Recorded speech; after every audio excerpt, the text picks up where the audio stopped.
No one knows who Jack the Ripper was. No one knows where he slept, what work he did, what face he showed by daylight, or what thoughts moved through him when Whitechapel went dark. But the streets were real. The dates were real. The women were real. And somewhere inside the crowded East End of London in the autumn of 1888, there was a man who became a shadow. Before anyone called him Jack, he was only another figure in the street, a coat in the rain, a pair of boots on wet stones, a face that passed beneath a gas lamp and disappeared before anyone thought to remember it. That was his gift, not strength, not genius, not dark grandeur, only ordinariness. In this imagining, he begins the day like any other working man: tea, bread, damp collar, lowered eyes. Later, he returns to a narrow room, a cracked basin, a single chair, a window looking onto brick. By daylight, even his hands seem ordinary, but night changes the city.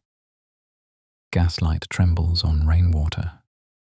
Windows burn amber in soot-dark walls. Doorways become pockets of darkness. Whitechapel is not empty. That is what makes it useful. It is crowded enough to hide in, poor enough to leave people outside, and old enough to contain 100 corners where light fails before it touches the ground. A city is never only streets. It is timing, and before he has the name, he learns the timing. On the night of August 30th, Marianne Nichols is out in Whitechapel. Friends call her Polly. She is 43 years old. She has been married, had children, worked, fallen, tried again, and moved through the hard machinery of poverty. Workhouses, casual labour, common lodging houses, rooms that last only as long as the coins in your hand. That night, she does not have the money for a bed.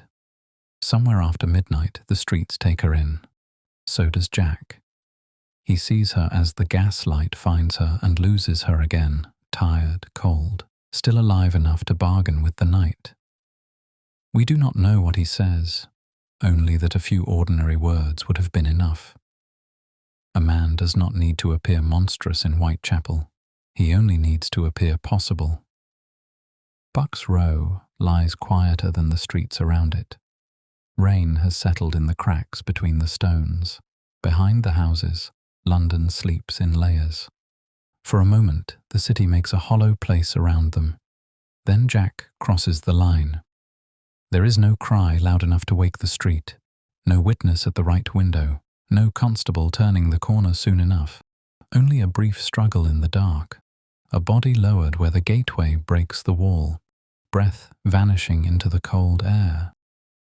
Then silence returns, as if the street itself has closed over what happened. Jack steps back. The night does not split open. The city does not stop. Somewhere nearby, a horse shifts in its harness. London continues. That is the first lesson. A man can do this, and the world will go on. So Jack walks away before dawn, leaving Polly Nichols beside the gateway. Shortly before 4 in the morning, 2 carmen find her. At first, she seems drunk or asleep. One of them touches her hand. It is cold. By sunrise, Bucks Row has become a place people point to. The police do not yet know what they are seeing. Neither does London. There has been violence in Whitechapel before. At first, Polly Nichols is another horror in a district already associated with horror. But Jack has crossed a line inside himself. And when a man crosses such a line and finds the world still standing afterward, something changes. 8 days later, he moves again. Hanbury Street is not a quiet stretch of road, but a house full of people. Number 29 has residents above, residents behind, people moving through its passage. Beyond it, Spitalfields Market is beginning to stir. Behind the house is a small yard, a fence, a water tap, a few steps, the ordinary objects of ordinary people living close together. The place should be impossible. That is its attraction. Annie Chapman enters before sunrise on the 8th of September. She is 47, a widow and a mother. Illness and poverty have worn her down. Jack brings her through the passage and into the yard. There are walls on every side, windows above them, sleeping people close enough to become witnesses if a door opens or one voice rises too high. Annie may speak. She may notice something change. In the last second, the ordinary man beside her becomes what he has hidden. The act is quick at first, then it is not. Bucks Row opened a door. Hanbury Street shows what lies behind it. The enclosed yard gives him a few more moments, and he uses them, not with panic, but with a focus that makes the small space feel even smaller. When Jack leaves, dawn is approaching. Inside the house, people are rising, and behind number 29 Hanbury Street, Annie Chapman lies in the yard. When she is found, Whitechapel understands that Polly Nichols was not an ending. She was the beginning. Fear spreads through the district. At night, women walk in pairs when they can. Men are stopped and questioned. Lodging houses fill with rumours. A stranger's bag becomes suspicious. A dark coat becomes suspicious. A quiet man becomes suspicious. Jack has no face, and so every face begins to serve. Then comes the letter. On September 27th, a news agency receives a message written in red ink. It mocks the police. It claims to come from the killer, and it signs a name, Jack the Ripper.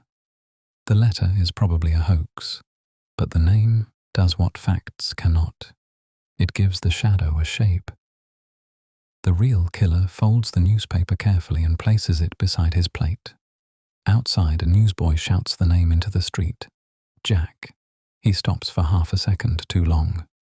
Before, he was hidden. Now the city carries him. The city has named him. And names have a hunger of their own. On the night of 29th September, rain moves across the East End. In Berner Street, Elizabeth Stride stands beneath the broken weather of midnight. She is 44, born in Sweden, and long since folded into London's hard life. Jack finds her near Dutfield's yard. The yard is dark enough, narrow enough, close enough to the street to be dangerous. By now, danger has become part of what draws him forward. There is little time, a movement into shadow, a hand, the sudden end of speech. Then wheels. A pony cart turns into the yard. The animal stops. The city has arrived too soon. If Jack is still there, he has seconds, not minutes, not the terrible privacy he wants. Seconds, and so he vanishes into the wet streets, leaving Elizabeth Stride behind. But if he has been interrupted, then the night has not finished with him. The rain does not cool him. The distance does not empty him. A man denied does not always retreat. Sometimes he sharpens. Less than an hour later, Catherine Eddowes leaves Bishopsgate Police Station. She is 46, a mother of 3. Earlier that night, she has been detained for drunkenness. When she is judged sober enough to leave, the police let her go. She steps into the same rain, the same gaslight, the same city now unknowingly holding its breath. Jack finds her before the night is done. Mitre Square belongs to the same dark geography of opportunity. Stone walls, narrow entries, empty windows, a constable's route measured in minutes. A constable has passed through not long before. He has seen nothing. That gives Jack only a narrow opening. He takes it. In that square, the night becomes compressed. Risk instead of safety, speed instead of secrecy. If Berner Street was interruption, Mitre Square is answer. When the constable returns, Catherine Eddowes lies where the lantern finds her. Jack is already gone. 2 women have been killed in one night, less than a mile apart. By morning, Whitechapel no longer fears only a murderer. It fears a man who can be stopped by chance and still continue. Before dawn, part of Catherine's apron is found in a doorway on Goulston Street. Above it is a message written in chalk. No one knows whether Jack wrote it. The message may mean everything. It may mean nothing. Commissioner Charles Warren orders the words erased before daylight. They are never photographed, so even the wall becomes part of the mystery, something seen, argued over, and lost. October passes without another murder, now usually placed among the 5, but absence does not mean peace. In a public house, Jack hears men describe him. One makes him tall, another makes him foreign. A third swears he carries a black bag. Jack listens with his hands folded on the table, learning how little a crowd needs in order to believe. The first murder taught him that the world would continue. The second taught him that walls and windows did not matter. The double event taught him that interruption was not defeat, and the newspapers taught him that the shadow he cast was larger than his body. By November, Jack no longer moves only through Whitechapel. Whitechapel moves through him. Every lamp is an eye, every alley a thought, every newspaper cry a summons. Then comes Miller's Court. Mary Jane Kelly is younger than the others, probably about 25. She lives in a small room off Dorset Street, behind a narrow passage, in a place almost swallowed by the worst reputation of the East End. She is behind on rent. She has been seen in the hours before her death. And unlike the others, she has a room. A room changes everything. The street demands speed. A yard demands nerve. A square demands timing. But a room gives privacy. A room gives time. Jack has always belonged to thresholds, the gap between lamplight and dark, the street and the yard, the moment before footsteps return. Miller's Court offers something else. A door that closes, a fire burning low, walls that hold the outside world at a distance. The door closes behind him. Again, we cannot know the words. We cannot know whether Mary Jane laughs, bargains, sings, complains of the cold, or simply turns away for a moment in the dimness of her room. But we can imagine the silence after the latch falls. Outside, Whitechapel continues without them. Inside, time changes shape. For the first time, Jack does not have to listen for a cart entering the yard. He does not have to count a constable's steps. He does not have to measure the darkness in seconds. There is no street corner to save her, no passing worker, no sudden hoofbeat, no early dawn pressing him to leave, only the room. And in that room, whatever has held him to the narrow violence of the streets gives way. This is not Bucks Row, not Hanbury Street, not Berners Street, not Mitre Square. Those places made him quick, precise, watchful. Miller's Court makes him endless. The darkness he has carried through Whitechapel no longer needs to hide. It unfolds. The man inside is not transformed into something inhuman. That would be easier. He remains a man. That is worse. The room becomes the only world there is. The fire sinks. The walls hold their breath. The window stares blindly into the court. At some point, the violence stops. Not because it has been satisfied in any human sense, because there is nowhere further for it to go. When Jack leaves Miller's Court, he leaves the worst of himself behind, and perhaps that is why he disappears. On November 9th, a man comes to collect overdue rent. No one answers. He looks through a broken window. What he sees brings the police. We will not describe the room in full. The photographs remain. The reports remain.